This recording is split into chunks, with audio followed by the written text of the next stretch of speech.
नमस्कार दोस्तों, स्वागत है आपका आपके अपने चैनल महाविद्या एकेडमी में।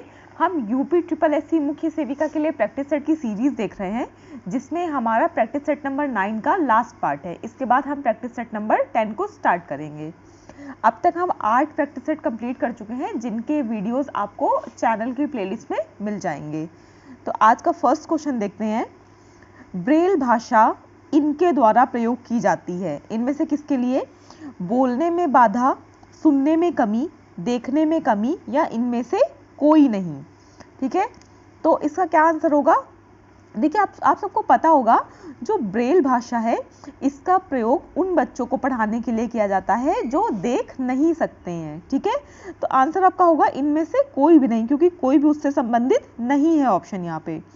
तो इसका आंसर हो जाएगा आपका इनमें से कोई नहीं। ठीक है, देखिए, ब्रेल भाषा का प्रयोग जो बच्चे ब्लाइंड होते हैं उनको पढ़ाने के लिए किया जाता है। ये एक वो होती है जिसमें कुछ उभरा हुआ सा लिपि में उनको करके पढ़ाया जाता है। देखिए, इस पद्धति का प्रयोग 1821 में एक नेत्रहीन फ्रांसीसी लेखक लुइस ब्रेल ने किया था। उन्हीं के नाम पर इसका नाम ब्रेल भाषा पड़ा है। नेक्स्ट क्वेश्चन देखिए। नेक्स्ट क्वेश्चन है आपका, शिशु किस आयु में वास्तविक वियोग आसक्ति बंधन के साक्ष्य वियोग व्यग्रता के रूप में प्रदर्शित करते हैं? किस उम्र में बच्चे ऐसा करने लगते हैं? जन्म से, 4 से 6 माह पर, 6 से 8 माह पर, या 8 से 10 माह पर? तो देखिए, इसका ऑप्शन हो जाएगा ऑप्शन नंबर डी, 8 से 10 माह पर। देखिए, शिशु 8 से 10 माह की आयु में वास्तविक वियोग आसक्ति बंधन के साक्ष्य वियोग व्यग्रता के रूप में व्यक्त प्रदर्शित करते हैं। ठीक है, नेक्स्ट देखिए। नेक्स्ट क्वेश्चन है आपका, कौन सा युग्म सही है? ठीक है, आपको 4 युग्म दिए हैं, 4 पेयर दिए हुए हैं, इनमें से कोई 3 गलत है और 1 सही है। आपको बताना है एक कौन सा सही है। ठीक है, पहला है आपका HBIG, इसके आगे लिखा है एड्स, तो ये क्या है? ये वाला आपका गलत है। ठीक है, नेक्स्ट देखिए, BCG के आगे लिखा हुआ है क्षय रोग, ये तो ऑप्शन आपका सही है। पोलियो के आगे लिखा हुआ है पर्ट्यूसिस, ये भी ऑप्शन आपका गलत है। और DPT के आगे लिखा हुआ है आपका अतिसार, ये भी ऑप्शन गलत है। तो इसका सही आंसर क्या होगा? आपका सही आंसर होगा BCG क्षय रोग, यानी कि इधर आपके रोग लिखे हुए हैं राइट साइड में, और लेफ्ट में लिखे हुए हैं उनके टीके। ठीक है, उनकी रोकथाम के लिए जो वैक्सीन दी जाती है वो। ठीक, देखिए, जो HBIG वायरस है आपका A नंबर वाला, ठीक है, ये दिया जाता है आपका हेपेटाइटिस B के लिए, एड्स के लिए नहीं दिया जाता है। ये आपका दिया जाता है किसके लिए? हेपेटाइटिस B के लिए। जो आपका सेकंड नंबर है ये तो सही है ही है कि जो BCG का टीका है ये क्षय रोग या TB या ट्यूबरक्लोसिस के लिए दिया जाता है। जो पोलियो है, पोलियो के टीके का नाम ही पोलियो है। ठीक है, तो इसके आगे यहाँ पर्ट्यूसिस नहीं होगा, ये होगा पोलियो। और जो आपका DPT है ये अतिसार के लिए नहीं दिया जाता है, ये आपका डिप्थीरिया, काली खांसी और टिटनेस के लिए दिया जाता है। ठीक है, तो याद रखिएगा, जो HBIG है ये हेपेटाइटिस B के लिए, पोलियो के लिए, और DPT आपका डिप्थीरिया, काली खांसी और टिटनेस के लिए, और BCG किसके लिए? BCG दिया जाता है आपका क्षय रोग के लिए। यही इसका सही आंसर है। नेक्स्ट देखिए, इनमें से कौन सा टीका मौखिक रूप से दिया जाता है? DPT, BCG, पोलियो या हेपेटाइटिस A? इनमें से कौन सा टीका है? तो आप सभी को पता होगा कि आप जो पोलियो की खुराक है 2 बूंद जिंदगी की, पहले इसका ऐसे करके ऐड आता था। तो जो पोलियो है आपका, ये क्या है? ये आपको मौखिक रूप में, यानी कि आपको मुंह से पिलाया जाता है। ठीक है, तो इसका आंसर क्या है? आंसर है आपका पोलियो। सभी लोगों ने अपने बचपन में पी रखी होगी। नेक्स्ट देखिए, मूल संवेग क्या है? खुशी और गुस्सा, B गर्व और दुख, C शर्म और ग्लानि, या D ग्लानि तथा ईर्ष्या? आपसे पूछा है जो मूल भाव होते हैं, मूल भाव क्या है व्यक्ति के? तो सॉरी, इन सब में से देखिए, जो व्यक्ति का मूल संवेग है वो होगा खुशी और गुस्सा। ठीक है, देखिए, संवेग जो होते हैं मुख्यतः 2 प्रकार के होते हैं, मूल संवेग और आत्मचेतन संवेग। देखिए, मूल संवेग भावनाओं का एक समूह है जो आमतौर पर सभी मनुष्यों में प्रकट होती है। जैसे कि क्रोध, घृणा, खुशी, भय, उदासी आदि। नेक्स्ट देखिए, नेक्स्ट है आपका निरंतर भग्नाशा की स्थिति में व्यक्ति के व्यक्तित्व पर क्या प्रभाव पड़ता है। संतोषी व्यवहार का हो जाता है, इच्छाएं कल्पनाएं करना बंद कर देता है, व्यक्तित्व विघटित हो जाता है, या उपर्युक्त सभी।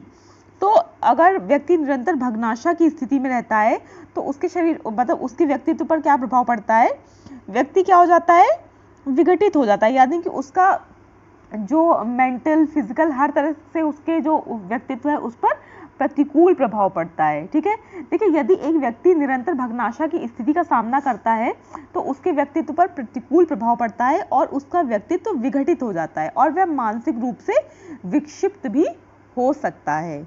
नेक्स्ट देखिए, नेक्स्ट है आपका जब दमित संवेगों की अभिव्यक्ति सृजनात्मक एवं सांस्कृतिक क्रियाओं द्वारा की जाती है तो उसे कहते हैं क्या, शारीरिक रेचन, मानसिक रेचन, स्वतंत्र अभिव्यक्ति या संवेगात्मक रेचन। क्या कहते हैं, तो इसको आपका कहते हैं ऑप्शन नंबर बी, मानसिक रेचन। ठीक है, जब दमित संवेगों की अभिव्यक्ति सृजनात्मक एवं सांस्कृतिक क्रियाओं द्वारा की जाती है तो उसको मानसिक रेचन की श्रेणी में रखते हैं। नेक्स्ट देखिए, नेक्स्ट है आपका शिशु को ठोस आहार देना प्रारंभ करने की प्रक्रिया को क्या कहते हैं। आहार आयोजन, पूरक आयोजन, संतुलित आहार या मिला जुला आहार। तो क्या कहते हैं इसको कहते हैं आपका ऑप्शन नंबर बी, पूरक आहार। ठीक है, पूरक आहार का मतलब क्या है कि जो आपके शरीर के लिए जितनी भी चीजें जरूरी हैं उन सभी का एक संतुलित रूप। ठीक है, तो इसका आंसर क्या हो जाएगा, पूरक आहार। नेक्स्ट देखिए, स्तनपान शिशु के जन्म से लेकर कितने महीने तक कराया जाता है। 3 महीने तक, 5 महीने तक, 6 महीने तक या 8 महीने तक। तो ये आप सभी को पता होगा कि जन्म से लेकर 6 माह तक बच्चे को सिर्फ जो शिशु है उसको सिर्फ माँ का दूध दिया जाता है। तो ये क्या है आपका ऑप्शन होगा ऑप्शन नंबर सी, यानी कि 6 महीने। नेक्स्ट क्वेश्चन देखिए, नेक्स्ट क्वेश्चन है आपका प्रथम 4 सप्ताह में होने वाली शिशु मृत्यु का कारण है कौन सा। श्वासावरोध यानी कि सांस लेने में तकलीफें, जन्मजात असामान्यताएं, पूर्णकालिक या इनमें से सभी। तो कौन है प्रथम 4 सप्ताह में होने वाली जो शिशु मृत्यु है उनका क्या कारण है। तो देखिए उनके कारण ये तीनों ही है। ठीक है, तो आंसर हो जाएगा इनमें से सभी। ठीक, देखिए जैसे कि मान लीजिए बच्चों को सांस लेने में तकलीफ हो रही है या कोई ऐसी डिसेबिलिटी है उसके अंदर, तो ये सब क्या है, ये उसके सबसे शिशु मृत्यु के सबसे प्रमुख कारणों में से एक है। तो इसका आंसर हो जाएगा आपका ऑप्शन नंबर डी, इनमें से सभी। देखिए, और जन्म के तुरंत बाद या बाल्यावस्था में होने वाली जो मृत्यु है, यानी कि उसके जन्म से 1 वर्ष के पश्चात जो मृत्यु होती है उसको शिशु मृत्यु दर के उस पे रखा जाता है। नेक्स्ट क्वेश्चन देखिए, नेक्स्ट क्वेश्चन है आपका ब्रॉन किसका एक अच्छा स्रोत है। ठीक है, किसका अच्छा स्रोत है ब्रॉन, कार्बोहाइड्रेट और प्रोटीन का, कसैलापन और खनिज का, बी ग्रुप विटामिन और कसैलेपन का, या बी ग्रुप विटामिन और प्रोटीन का। तो आपसे पूछा है ब्रॉन के किसका एक अच्छा स्रोत है, तो आपका जो ब्रॉन है ये अच्छा स्रोत है कार्बोहाइड्रेट और प्रोटीन का। Answer number A, option number A.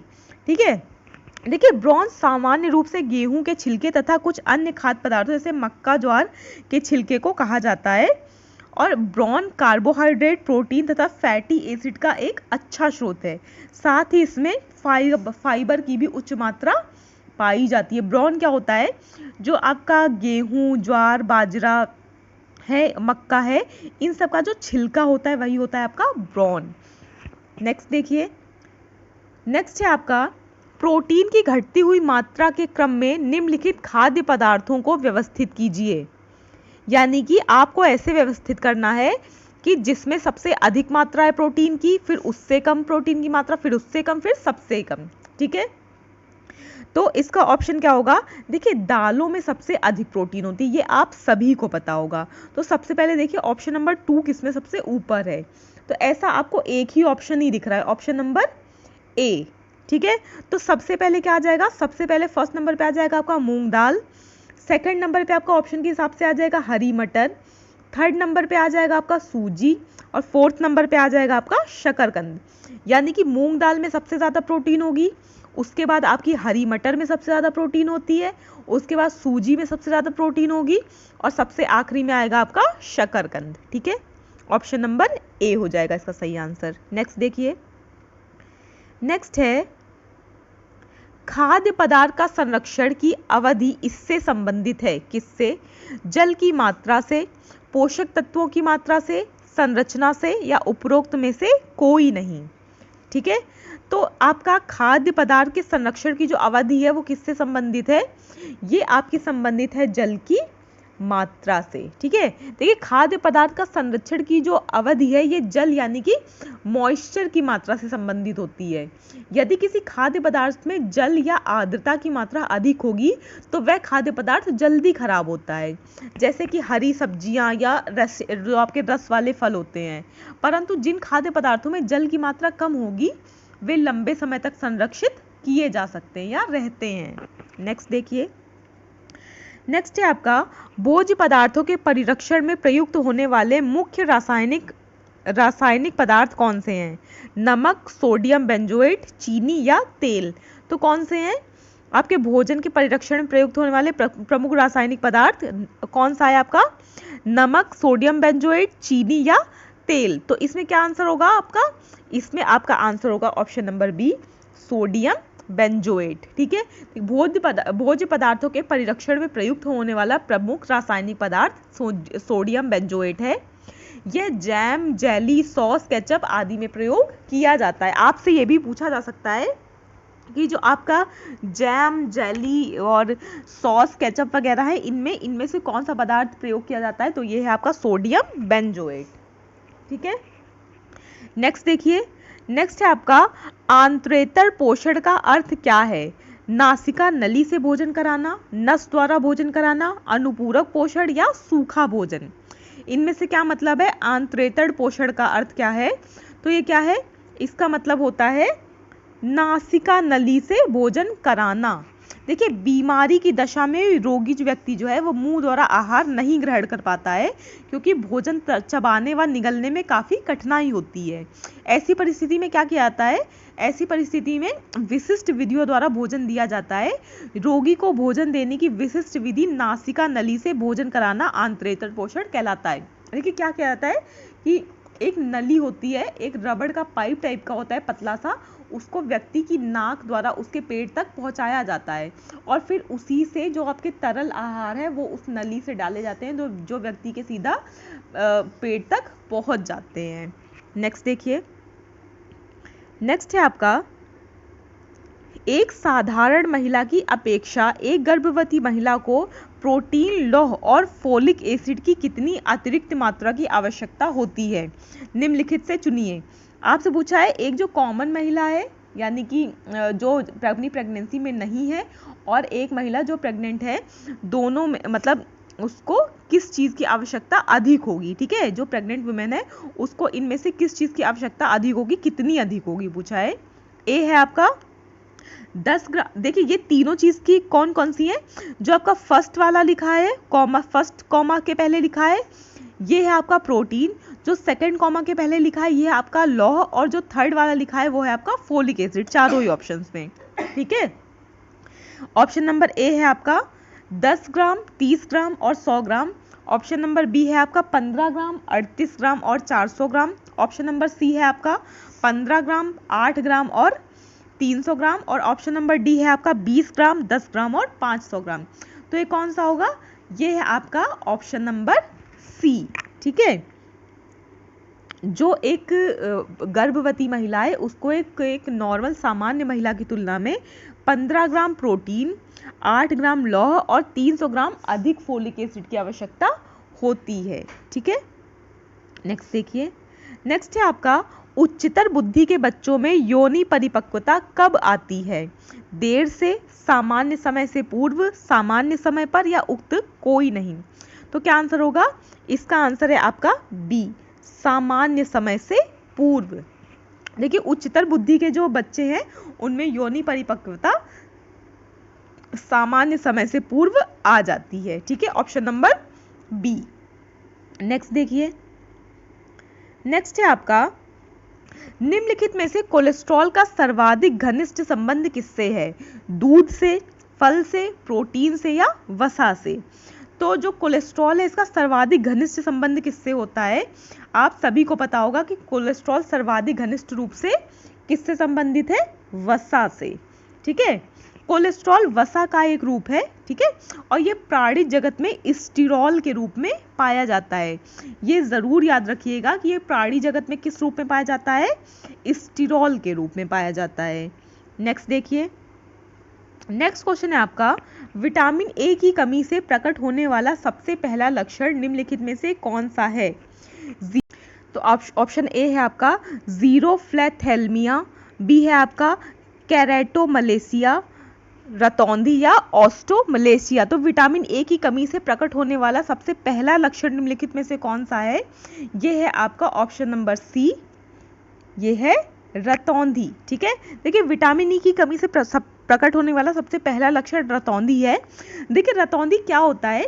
रतौंधी की स्थिति में अंधेरे में या कम रोशनी में व्यक्ति को दिखाई नहीं देता है। देखिए विटामिन ई की कमी से अन्य कई जो लक्षण हैं वो दिखाई देते हैं, जैसे ज़ीरोफ्लैथेलमिया, बिटॉन्ट का धब्बा, ज़ेरोसिस कंजक्टिवाइटिस, ज़ेरोसिस कार्निया, ठीक है, कैरेटोमलेशिया आदि। नेक्स्ट देखिए, नेक्स्ट है आपका, किस खनिज की कमी शिशु मृत्यु दर, क्रिटिनिज्म एवं घेंगा से संबंधित है? जिंक, तांबा, आयोडीन या मैग्नीशियम? तो आपसे क्या पूछा है? किस खनिज की कमी। ठीक है, तो किसकी कमी होती है? आयोडीन की कमी। अभी बीच में जो आपके नमक के एडवर्टीजमेंट आते थे सॉल्ट के, उसमें आयोडीन को बहुत ज़्यादा फोकस करके इसी पे कई वीडियो बनाए गए थे कि आयोडीन है आपकी बच्चों की वृद्धि के लिए, उनके आईक्यू के लिए बहुत ज़रूरी, इस तरह की कई चीज़ें। देखिए आयोडीन है सभी मनुष्यों के लिए, आयोडीन एक महत्वपूर्ण खनिज है। एक चीज़ ये याद रखिएगा आयोडीन के मामले में कि जो आयोडीन है एक व्यक्ति के शरीर में 15 से 23 मिलीग्राम तक आयोडीन पाया जाता है। ठीक है, नेक्स्ट देखिए, नेक्स्ट है आपका, परामर्शदाता की विशेषताएं होती हैं। ये क्वेश्चन तो आप बहुत बार रिपीट पढ़ चुके हैं। क्या होती है परामर्शदाता की विशेषताएं? सहानुभूति, गोपनीयता बनाए रखना, रुचिकर व्यक्तित्व या उपर्युक्त सभी। अगर आप लोगों ने सारी वीडियोस को एक बार भी देखा है तो आप सभी को पता होगा इसका आंसर क्या होगा। आंसर होगा इसका उपर्युक्त सभी, यानी कि तीनों ही चीजें। ठीक है, देखिए एक परामर्शदाता में निम्नलिखित कई विशेषताएं होनी चाहिए इनके अलावा भी, जैसे मानवीय समस्याओं के प्रति संवेदनशीलता, ठीक है, दृढ़ लेकिन मित्रवत व्यवहार होना चाहिए, उसको गोपनीयता बनाए रखनी चाहिए, जो उसका व्यक्तित्व है वो रुचिकर होना चाहिए, आसानी से संपर्क करने योग्य होना चाहिए, मूल्यों एवं संबंधों को समझने वाला होना चाहिए, और जो निर्णयात्मक होता है वो नहीं होना चाहिए, यानी कि आपकी बात को देखते ही जजमेंटल नहीं होना चाहिए। ठीक है, तो इसमें आपका ऑप्शन क्या हो जाएगा? इसमें आपका ऑप्शन हो जाएगा ऑप्शन नंबर डी, उपर्युक्त सभी, यानी कि ये तीनों ही एक परामर्शदाता की विशेषताएं होती हैं। नेक्स्ट देखिए, चिकित्सकीय परामर्श में सबसे मूल्यवान कौशल कौन सा है? सुनना या अवलोकन करना, प्रश्न पूछना, सहानुभूति रखना या कोई नहीं? तो कौन सा है चिकित्सकीय परामर्श में सबसे मूल्यवान? कौन सा है ये होगा आपका ऑप्शन नंबर ए, सुनना या अवलोकन करना। ठीक है, देखिए चिकित्सकीय परामर्श में सबसे मूल्यवान कौशल जो है आपका सुनना और अवलोकन करना है। इस कौशल का प्रयोग 3 रूपों में किया जाता है। ठीक है, ये याद रखिएगा, जो आपका चिकित्सकीय कौशल है इसका प्रयोग 3 रूपों में किया जाता है। ये आपसे पूछा जा सकता है कि चिकित्सकीय जो आपका कौशल है इसका प्रयोग कितने रूपों में किया जाता है? 3 रूपों में। नंबर 1 उपस्थित होना, नंबर 2 है आपका सक्रिय श्रवण यानी कि गुड लिसनिंग, और थर्ड है आपका मौखिक सुनना। ठीक है, देखिए उपस्थित होना का मतलब है कि मतलब जो इसका मतलब है कि अविभाजित ध्यान देना, यानी कि जो अगर कोई आपको अपनी समस्याएं सुना रहा है, कोई जो रोगी है वो आपको अपनी समस्याएं सुना रहा है, तो आपको बिना डाइवर्ट हुए, बिना इधर उधर देखे या बिना उसको अवॉइड किए हुए उसकी बात को कंटिन्यू सुनना। सेकंड है आपका सक्रिय श्रवण। ठीक है, तो सक्रिय श्रवण का होता है तब तक होता है जब तक जो व्यक्ति है अपनी सभी बातों को, मतलब जब बता रहा हो तो आप उसकी सभी बातों को अपनी सक्रिय इंद्रियों से सुन रहे हो, ठीक है, अपनी सभी इंद्रियों से सुन रहे हो। यानी कि आपका हैंड मूवमेंट भी होना चाहिए, आपका जो आई कांटेक्ट है वो भी होना चाहिए। अगर वो बीच में हो रहा है तो ऐसे लोग होते हैं ना कि कोई आपको कोई बात तो आप अपना सर हिलाकर नॉड करते रहते हैं कि हाँ, उसको लगता है कि हाँ आप उसकी बात ध्यान से सुन रहे हैं, ठीक है। और क्या शामिल है? मौखिक सुनना। यह दिखाने का एक रूप है कि आप अपने द्वारा उपयोग किए जाने वाले शब्दों के माध्यम से सुन रहे हैं, ठीक है। तो जो आपका सबसे मूल्यवान कौशल है वो है सुनना या अवलोकन करना। और जो आपका परामर्श कौशल है ये 3 चरण मतलब 3 रूपों में होता है: उपस्थित होना, सक्रिय श्रवण और मौखिक सुनना। ये भी याद रखिएगा। नेक्स्ट है आपका यूनिसेफ का गठन कब किया गया था? तो ऑप्शन है आपका 10 अक्टूबर 1946, 11 दिसंबर 1946, 15 दिसंबर 1947 या 7 अप्रैल 1948। तो यूनिसेफ का गठन आपका कब किया गया था? यूनिसेफ का आपका गठन किया गया था ऑप्शन नंबर बी 11 दिसंबर 1946 को, ठीक है। देखिए यूनिसेफ का फुल फॉर्म क्या है? United Nations International Children's Emergency Fund, ठीक। ये भी याद रखिएगा, इसका फुल फॉर्म भी कई बार पूछ सकते हैं। लेकिन जो वर्तमान में इसका नाम है, इसका वर्तमान में नाम है यूनाइटेड नेशंस चिल्ड्रंस फंड, ठीक है। इसमें से इमरजेंसी को हटा दिया गया है। नेक्स्ट देखिए, नेक्स्ट है आपका निम्नलिखित में से कौन सा संगठन महिलाओं और युवाओं के प्रजनन स्वास्थ्य देखभाल के लिए उत्तरदायी है? यूनिसेफ, संयुक्त राष्ट्र जनसंख्या कोष, WHO या UNDP। तो आपसे पूछ रहा है कौन सा संगठन है जो महिलाओं और युवाओं के प्रजनन स्वास्थ्य देखभाल के लिए उत्तरदायी है। तो ये आप सभी को अब तक पता चल गया होगा ये कौन सा है। ये है आपका संयुक्त राष्ट्र जनसंख्या कोष। अच्छा, ये कॉमन सेंस की भी बात है। अगर प्रजनन की बात है, जनसंख्या की बात है, भाई प्रजनन के बाद क्या होगा? एक शिशु का जन्म होगा जो कि जनसंख्या में वृद्धि करेगा, और वो किस में काउंट होगा? जनसंख्या में काउंट होगा। तो ये किससे संबंधित होगा? ये संबंधित होगा आपका संयुक्त राष्ट्र जनसंख्या कोष से, ठीक है। लास्ट क्वेश्चन देखिए, ये आपके प्रैक्टिस सेट नंबर 9 का लास्ट क्वेश्चन है। इसी के साथ आपका प्रैक्टिस सेट नंबर 9 कंप्लीट होगा और हम प्रैक्टिस सेट नंबर 10 को देखेंगे नेक्स्ट वीडियो से। नेक्स्ट लास्ट क्वेश्चन है आपका, संयुक्त राष्ट्र विकास कार्यक्रम यानी कि UNDP, United Nations Development Programmes की स्थापना कब की गई थी? ये भी आपका रिपीटेड क्वेश्चन है। नवंबर 1965 में, नवंबर 1966 में, दिसंबर 1967 में या उपर्युक्त में से कोई नहीं। तो कौन सा इसका?